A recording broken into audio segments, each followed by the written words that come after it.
Nós estamos aqui no terceiro episódio do podcast Direito Hoje e será uma grande satisfação entrevistar essa jovem jurista, hoje defensora geral do Estado do Piauí.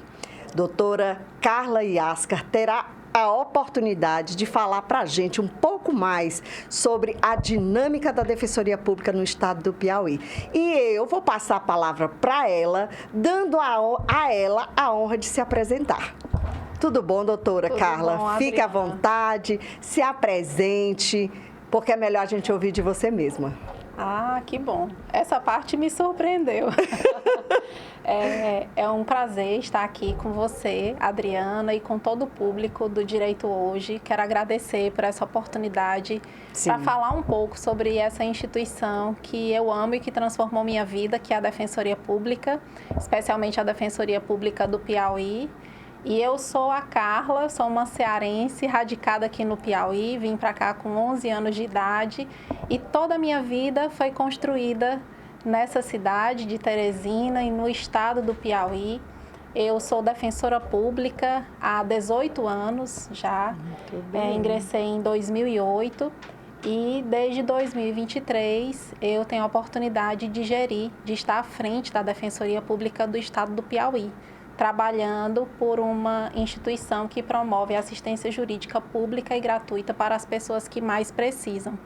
E a parte mais importante de mim, ao lado de tudo isso, é que eu sou mãe do Benjamin e do Samuel, que são dois grandes homens. Que lindo! Que eu tive a oportunidade de colocar nesse mundo e dos quais eu me orgulho muito. Que bom, doutora. É lindo quando é muito bonito a gente apresentar o currículo das pessoas, mas é tão bom também ver a pessoa se apresentando, se autodeclarando, né? Sim. Então, assim, como você disse, eu sou mãe do fulano, você diz com tanto carinho, né? Do Benjamin, do Samuel. Sim. Que lindo, doutora Yaskar. Nós temos o mesmo tempo de convivência na prática jurídica, né? São 18 anos também. Comecei também em 2008.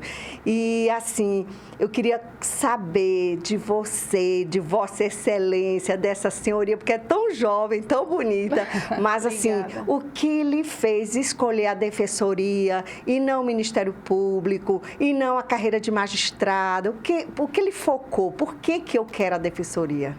Na verdade, Adriana, eu acho que a Defensoria foi um encontro na minha vida, né?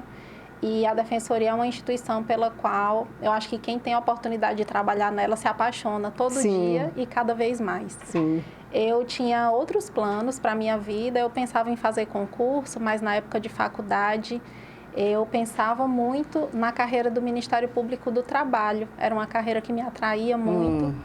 E que eu acho que também tem uma missão que tem muita afinidade com o que hoje a Defensoria Pública é e defende.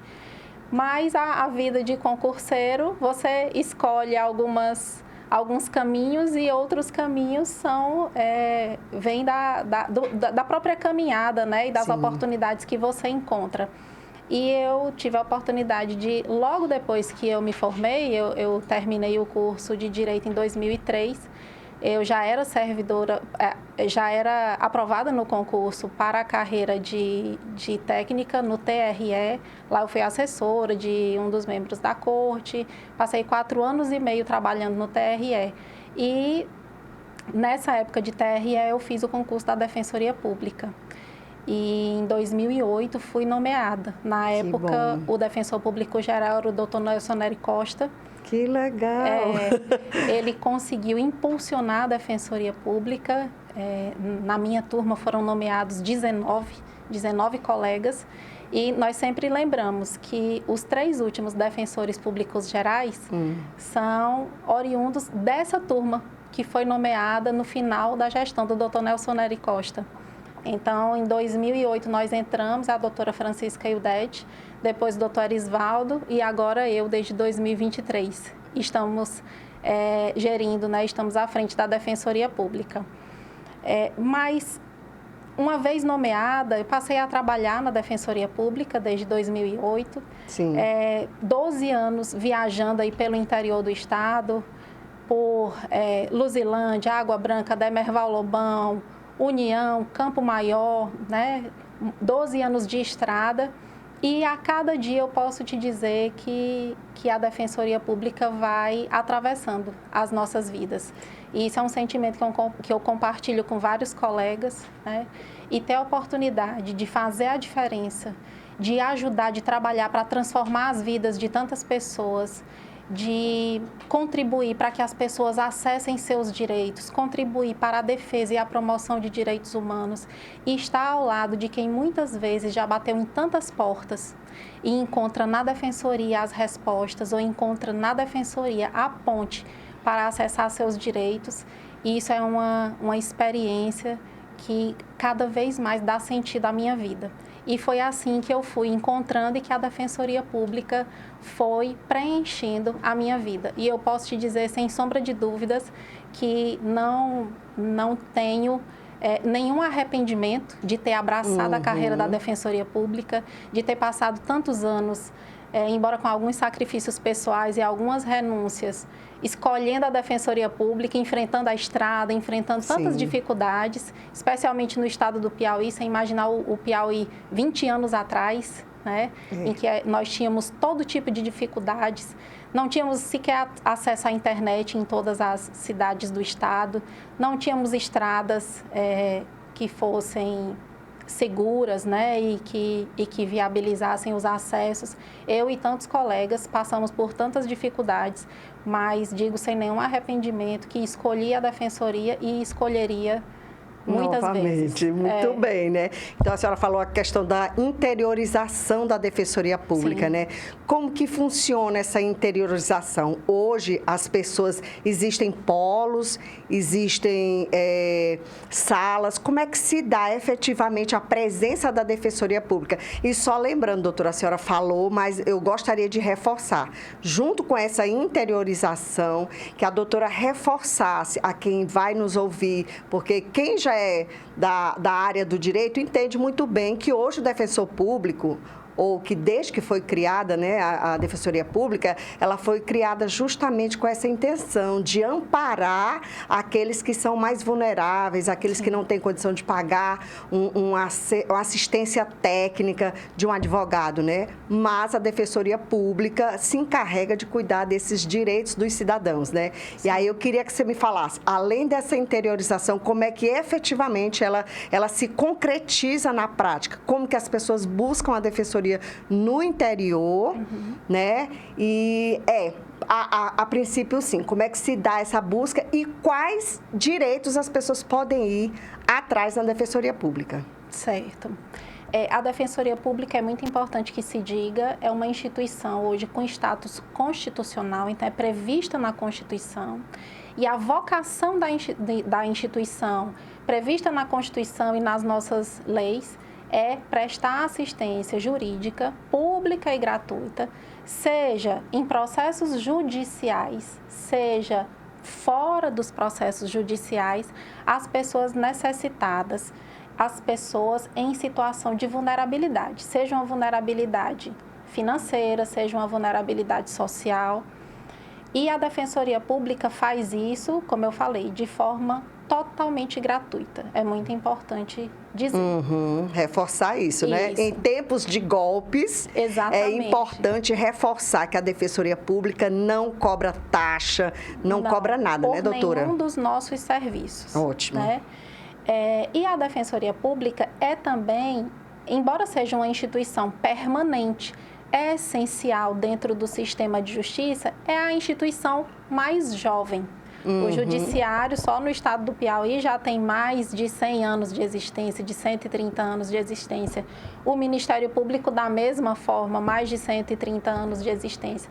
A nossa Defensoria Pública, ela tem o seu nascedouro no estado do Piauí no ano de 1961, com os advogados de ofício, que era uma carreira vinculada à carreira do Ministério Público. Depois, a Defensoria Pública, já na década de 80, se estruturou como defensoria. Ali foi realizado nosso primeiro concurso em 1986. Então, a Defensoria Pública tem 40 anos, nós vamos completar 40 anos do nosso primeiro concurso, dos primeiros defensores aprovados no concurso de defensoria. porque anteriores a eles foram os advogados de ofício que vinham lá do Ministério Público, da carreira ligada à carreira do Ministério Público, que depois também esteve vinculada à Secretaria de Justiça do Estado do Piauí. E a nossa autonomia, né, a nossa estruturação, com a nossa autonomia financeira, orçamentária, administrativa, já é mais recente. E a nossa autonomia plena de 2016 para cá. Então, nós somos uma instituição mais jovem.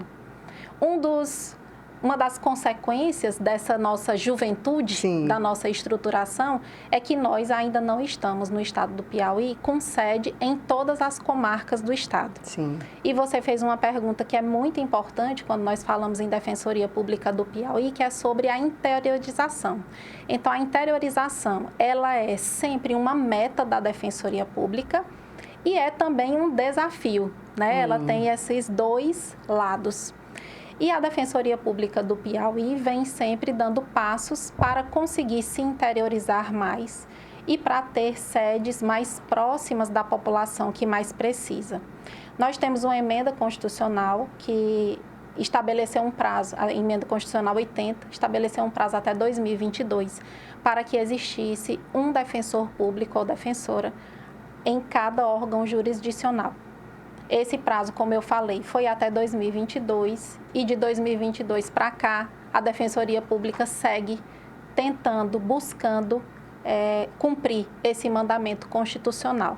Para isso, nós precisamos, para materializar esse mandamento constitucional, nós precisamos de meios, de orçamento, né, do financeiro, para que nós estejamos em todos esses lugares. Sim. E esse é o nosso desafio enquanto gestão, né? E esse é o nosso principal projeto, é de aproximar a Defensoria Pública da população do Piauí. Seja interiorizando, abrindo novas sedes, como nós temos feito, especialmente desde 2023, né? Que é a gestão à frente da qual eu estou, e nomeando novos colegas, para, uma vez ingressando na instituição, fortalecer o quadro de membros da Defensoria Pública e também estruturando melhor e organizando melhor os nossos serviços. Então, a Defensoria Pública vem nesse movimento constante e nessa organização constante para que nós consigamos estar mais próximos da população, seja fisicamente, seja através dos nossos atendimentos itinerantes, e seja através também de formas virtuais de atendimento. Então, nós temos feito, né, todos esses esforços enquanto gestão e contamos também com o trabalho das defensoras e defensores, dos servidores e servidoras da Defensoria Pública para que nós estejamos mais próximos da população que mais precisa. E por conta disso, doutora, existe alguma previsibilidade de novos concursos, de nomeação de novos defensores? Porque, assim, a população realmente precisa. Precisa. E quando um cidadão hipossuficiente está lá no município lá bem longe do Piauí, lá onde Morro Cabeça do Tempo, né, por exemplo. E lá eu tenho certeza que não deve ter uma sede da Defensoria, né? Mas assim, quando ele precisa desse serviço público, é um advogado dativo? Como é que essa assistência é prestada para esse cidadão? Eu fiquei agora curiosa, né? Sim. A Defensoria Pública do Piauí, ela se organiza da seguinte forma. Nós temos sedes em Teresina que atendem plenamente perante todos os órgãos jurisdicionais da capital, né? Temos 3 sedes principais em Teresina e temos 33 sedes no interior do estado. Na nossa gestão, nós ampliamos, implantamos a Defensoria Regional de Buriti dos Lopes, implantamos já esse ano a Defensoria Pública Regional de Demerval Lobão e acrescemos várias outras defensorias em várias outras comarcas, como em São João do Piauí, como em União, como em Parnaíba. Nós fortalecemos a nossa presença no interior. Sim. E nós estamos presentes nas principais comarcas, nas maiores, naquelas com maior adensamento populacional, com maior número de processos. E nós atendemos com essas sedes fixas com atendimentos regulares mais de 82% da população do Piauí. Então, nós temos uma ampla cobertura de serviços da Defensoria Pública. As outras 27 comarcas, que, embora numerosas, elas correspondem a apenas menos de 20% da população do Piauí, elas são atendidas através da Defensoria Itinerante. Então, quem eventualmente mora, por exemplo, a comarca de Gilboés, é uma comarca onde não há sede de Defensoria Pública.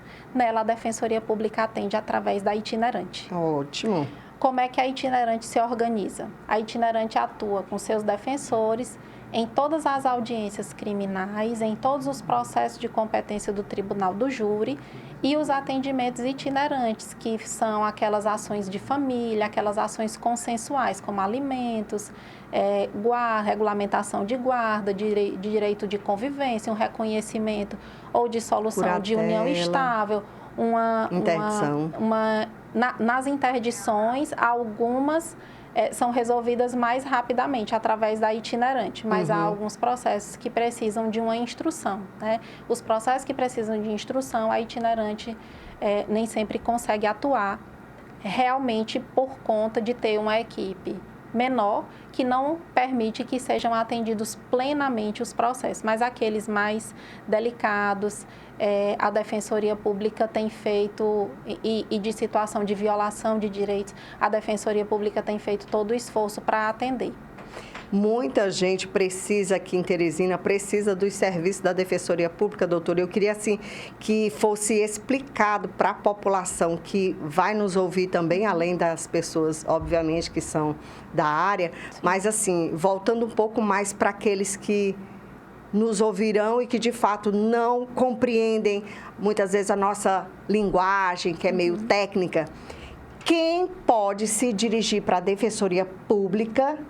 Quem pode, como cidadão? Sim. E quais os serviços, assim, você falou dos direitos de família, né, da área criminal, mas assim, quem vai nos ouvir e que não é jurista, porque os juristas vão compreender, mas quem não é jurista, ele quer saber se batendo na porta da Defensoria Pública, quais os direitos ele pode ir atrás e como que se dá, ele chega lá e para chegar lá, qual passo a passo ele vai receber até efetivamente ele ter o defensor do lado dele. Sim, tentando falar de uma forma mais didática, né? Sim. Que seja mais simples, mais clara, para que as pessoas entendam. Os serviços da Defensoria Pública são gratuitos e eles são serviços que vão desde a orientação jurídica para aquela pessoa que tem uma dúvida sobre o seu direito. Por exemplo, comprei um determinado eletrodoméstico, não funcionou, tive um direito do consumidor, no caso, que foi lesado, que foi ferido. A pessoa pode ir à Defensoria Pública, pode buscar o serviço da Defensoria Pública, que é um serviço que vai desde a orientação jurídica, desde uma dúvida, até uma atuação que pode ser administrativa ou extrajudicial, pode ser. Muitas vezes nós resolvemos com um ofício que é encaminhado para um órgão público. Sim. Muitas vezes nós podemos resolver, e essa inclusive é uma atuação que é pela lei determinada como prioritária, resolver através de uma mediação ou de uma conciliação, ou seja, chamando as pessoas para dialogar, para a partir dali a gente tentar fazer um acordo e resolver um determinado assunto, um determinado problema da vida da pessoa, até aqueles casos em que a Defensoria Pública precisa entrar com uma ação judicial, né? Ajuizar uma ação judicial, que são muitos desses casos da área de família, como eu falei, mas a Defensoria Pública atua em defesa das crianças e dos adolescentes, atua em defesa das pessoas idosas, das mulheres em situação de violência doméstica e familiar, atua também defendendo nos processos criminais as pessoas que estejam sendo acusadas, mas não têm condições de contratar um advogado. A Defensoria Pública atua também em defesa de comunidades tradicionais, de comunidades quilombolas, de indígenas, de marisqueiras, de pescadores, de agricultores. É ampla a atuação. É muito ampla a atuação. E É muito importante que se diga, né? Você chegou a mencionar aí a advocacia da ativa, a Defensoria Pública tem uma equipe que é formada por profissionais que são selecionados em concurso público, um concurso público de provas e títulos e extremamente complexo, que tem uma atividade que é correicionada, porque nós temos uma corregedoria que está ali acompanhando a avaliação, que passam por um estágio probatório e que é uma assistência jurídica que vai desde a orientação, de tirar essa dúvida que a pessoa tenha até a defesa de um processo no Supremo Tribunal Federal. Então, a Defensoria Pública atua em todos os graus. Né? Todas as instâncias, né? Exatamente. Desde aquele momento inicial de uma orientação ou de uma dúvida até a defesa perante os tribunais superiores. A Defensoria Pública atua. E em todas essas áreas que eu mencionei, que são aquelas em que há mais atendimentos, né?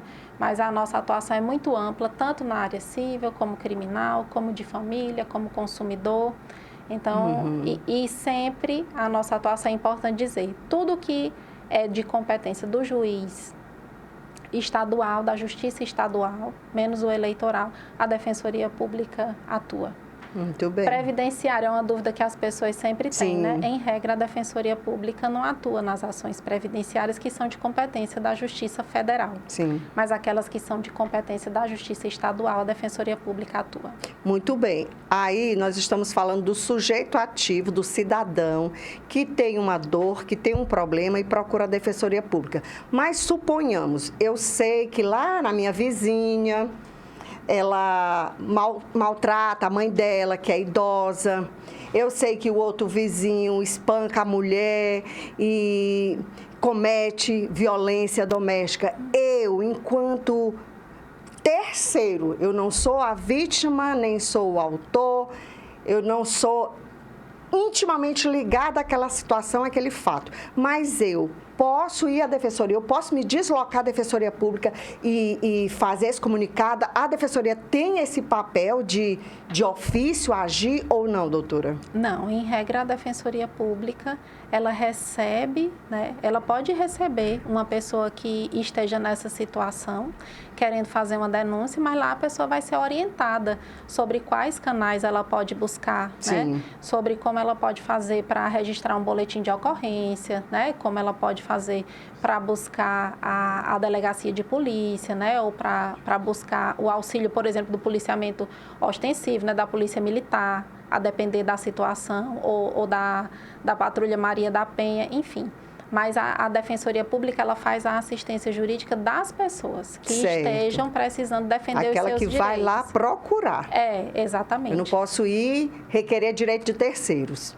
Isso, mas chegando à Defensoria Pública, vai ser orientada. Você vai ser orientado de como deve fazer. Nós temos, inclusive, as ações de educação em direitos, né, os projetos de educação em direitos, cujo objetivo é exatamente esse, né, de esclarecer as pessoas também sobre o que elas podem fazer nessas situações de violações de direitos. Quem procurar, como orientar alguém que esteja precisando de ajuda. Muito bem, doutora. E como é que a população pode acompanhar esse trabalho da Defensoria Pública? Como é que a população pode ver as ações e os resultados da Defensoria Pública? Existe um meio para que a população acompanhe, melhor dizendo? Adriana, você me perguntou antes quem podia acessar os serviços da Defensoria. Sim. E eu respondi, mas há alguns pontos que são muito importantes, que em regra, a Defensoria Pública, ela atende e ela assiste as pessoas que estão em situação de vulnerabilidade. Em regra, a vulnerabilidade econômica, né, financeira, ela é para aquelas pessoas que têm renda mensal familiar até 3 salários mínimos. Muito bom, bem colocado, esse é o teto, né, de renda das pessoas que, em regra, são assistidas pela Defensoria Pública. Mas há situações em que a vulnerabilidade ela é além da vulnerabilidade financeira. E também a Defensoria Pública pode atuar. Por exemplo, nas ações de adoção, a Defensoria Pública atua independentemente da renda da família, porque o adotante, embora o homem e a mulher que estão pretendendo adotar tenham uma renda mais alta, mas nós pensamos no interesse da criança. Tá ou do certo. adolescente, que está muitas vezes em situação de abrigo ou de abandono. Sim. E que tem um interesse que deve ser priorizado, né? Então, a Defensoria Pública atua. Por exemplo, uma mulher também em situação de violência. Uma mulher em situação de violência doméstica e familiar, ela pode acessar o serviço da Defensoria Pública e nós temos uma atuação especializada em Teresina e em várias regionais no interior do estado, exatamente porque é uma situação que não pode ser ignorada pela Defensoria Pública. Sim. E que necessita de uma intervenção urgente. Então, a Defensoria Pública atua em defesa das mulheres em situação de violência, independentemente desse critério da renda. Ótimo. Né? Doutora, e quando já chegou ao seu conhecimento, quando a pessoa, ela mente, ela engana lá no processo de triagem, né? Sim. Como é que a Defensoria Pública pode se precaver disso, já que ela efetivamente está voltada para assistir os mais carentes e alguém vai burlar essa situação, né? Qual é a penalidade, se é que ela existe? Como que a Defensoria Pública lida com essa situação? Nós temos critérios de avaliação, né, da hipossuficiência da pessoa. E uma vez que a Defensoria Pública identifica, detecta que a pessoa não satisfaz aqueles critérios, a Defensoria Pública deixa de atuar. A pessoa é orientada, né? Em regra, não acontecem essas situações em que a pessoa procura para burlar, né? Sim. Mas há situações em que a Defensoria Pública verifica.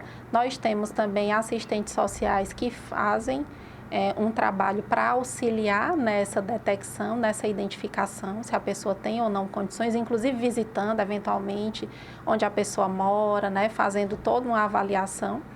E uma vez que a Defensoria Pública identifica, ou ela não atua e diz, informa a pessoa que não é possível aquele atendimento, que a pessoa não faz jus ao serviço da Defensoria Pública, ou se o processo já estiver em curso, por exemplo, a pessoa é orientada, né, a constituir um advogado, a Defensoria Pública informa que não continuará atuando, né? Doutora, existem casos, é frequente ou não, casos em que a Defensoria Pública está atuando e o cidadão, ele, por alguma razão alheia, que não importa agora falar, ele constitui um advogado particular e esse advogado, ele coloca lá a procuração dele. Sim. É comum acontecer isso, tipo, o advogado particular atravessar uma procuração nos autos e o defensor, como é que fica nessa situação? Ele só se afasta e não vai mais? Ou existe alguma, como é que eu digo? Existe alguma situação de litigância, não seria litigância, mas algum desconforto em relação à Defensoria Pública e à advocacia privada, nesse caso, quando um advogado particular atravessa? Em algumas situações acabam ocorrendo esses conflitos de interesses, Sim. né? Há situações em que a Defensoria Pública atua, por exemplo, até quase o final do processo e chegando já próximo da sentença, ou às vezes o assistido nem tem conhecimento da sentença e ocorre de eventualmente um advogado se habilitar, né? Sim. E a atuação da Defensoria Pública é sempre uma atuação técnica e nós, então, defendemos o pagamento dos honorários para a Defensoria Pública. Nós temos honorários de sucumbência, né, que são previstos em lei, Sim. são uma fonte do nosso Fundo de Modernização e Aparelhamento, para que o advogado ele receba os honorários de forma proporcional e a Defensoria Pública também receba os honorários devidos de forma proporcional. Mas é uma atuação, esses conflitos éticos, né, eles acabam ocorrendo.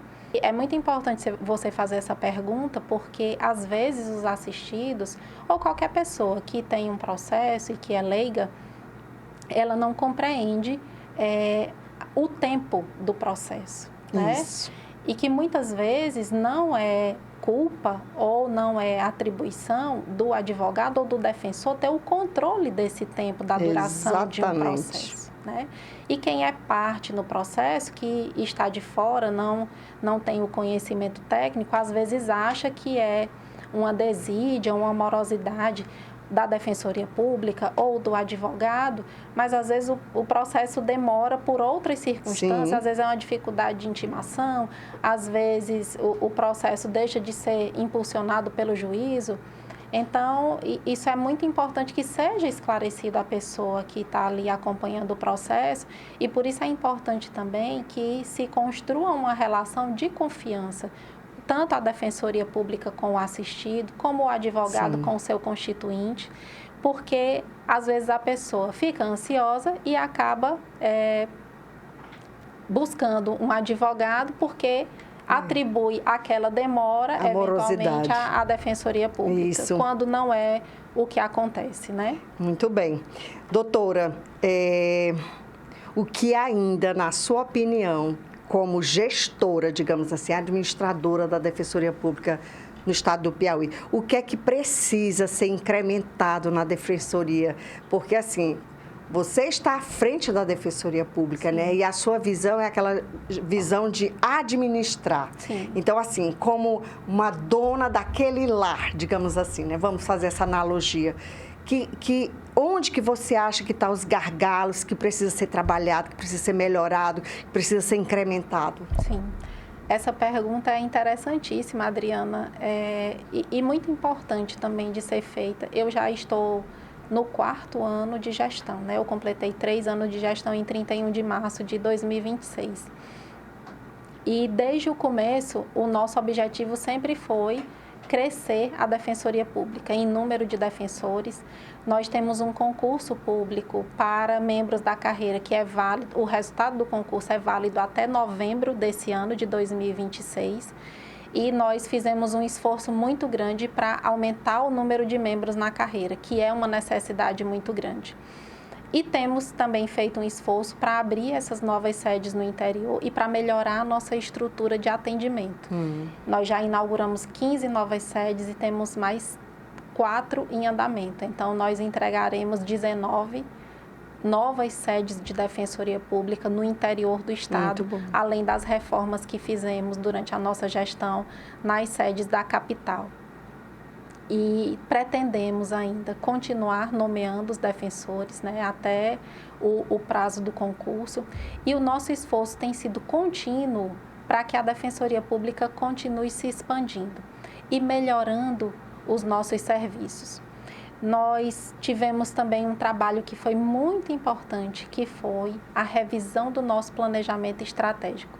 Nós acabamos de elaborar um novo ciclo de 5 anos de planejamento estratégico com a FIP, com a consultoria da FIP, que é a Fundação Instituto de Pesquisas Econômicas, ligada ao Departamento de Economia da USP, né? E que foi um trabalho extremamente profundo, um diagnóstico muito completo da Defensoria Pública e que apontou quais são esses nossos desafios que você acabou de perguntar. E nós temos o planejamento agora da Defensoria Pública até 2030. Nós identificamos quais são as principais áreas de trabalho para que nós consigamos atingir os nossos objetivos, cumprir a nossa missão, cumprir a nossa visão, atendendo aos nossos valores. Muito bem. Nós temos 5 principais áreas de atendimento, que são a área do impacto social, do acesso à justiça, a parte de tecnologia, de gestão de pessoas e a parte orçamentária. Então, nós temos 5 grandes pilares. Esses pilares estão divididos em 17 projetos.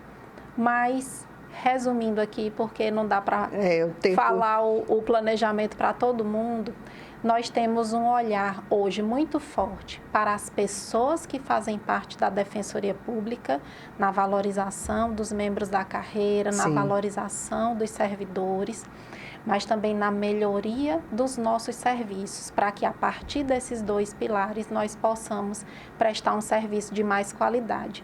Hoje, para mim, é um dia muito feliz, porque além de eu estar conversando com você, nós fizemos um contrato que será muito importante para a Defensoria, para que nós consigamos virtualizar todos os nossos atendimentos que bom. E estar acessíveis para qualquer pessoa em todo o estado do Piauí, de forma padronizada, uniformizada, com canais seguros de atendimento.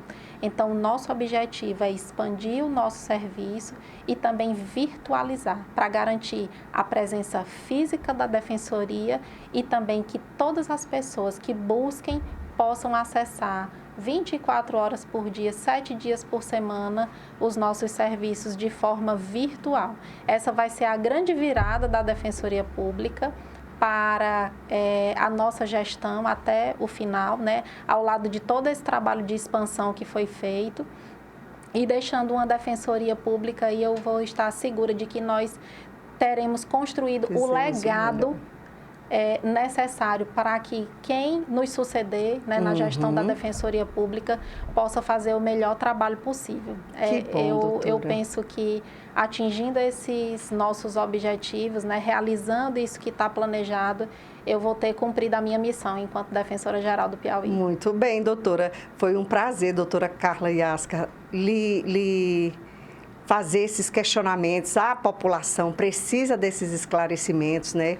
E a gente sabe que a Defensoria tem um papel, além de constitucional, um papel fundamental para ser, de fato, essa ponte, fazer o cidadão chegar aos seus direitos, principalmente o cidadão mais vulnerável, o cidadão mais pobre, que precisa desse olhar de acolhimento da Defensoria Pública. Então, foi um prazer estar com a senhora nessa tarde, foi um prazer poder ouvir seus esclarecimentos e, com uma palavra final, eu queria que você dissesse para aquele cidadão, rapidão, a gente já encerrou, dissesse para aquele aluno, aquele que está estudando, né, por que ele deve seguir o caminho da Defensoria Pública. Sim. Deixa essa palavra de estímulo aí para quem está nessa luta. Obrigada. Eu agradeço desde já a oportunidade de falar sobre Defensoria Pública e que quem nos escutar aqui, quem nos assistir, que guarde essa mensagem de que a Defensoria Pública é a instituição que trabalha na defesa dos direitos humanos, na promoção dos direitos humanos e ao lado das pessoas mais vulnerabilizadas. E para quem está estudando e busca a carreira da Defensoria Pública, que realmente abrace essa missão, essa vocação. Nós vivemos num país com desigualdades muito intensas e com muitas pessoas em situação de vulnerabilidade que precisam da sensibilidade e da competência de quem se sente atraído, de quem tem afinidade com a assistência jurídica pública e gratuita. Então, que vocês confiem na vocação de vocês e seja na Defensoria Pública, seja em outras carreiras, que nós possamos seguir conscientes da nossa responsabilidade de dar o nosso melhor para especialmente aquelas pessoas que mais precisam terem acesso aos seus direitos e às garantias que são constitucionalmente asseguradas. Muito bem. Você ficou com vontade de conhecer toda esta fala da doutora Yaska? Pois nós estamos no Spotify e estamos no YouTube. Acesse, é muito importante ouvir aqueles que estão no comando dos órgãos da administração do nosso estado. Então, foi um prazer e eu aguardo vocês lá, tá bom? Um grande abraço, doutora. E a todos vocês. Obrigada, Adriana, e um grande abraço a todas as pessoas que nos assistem.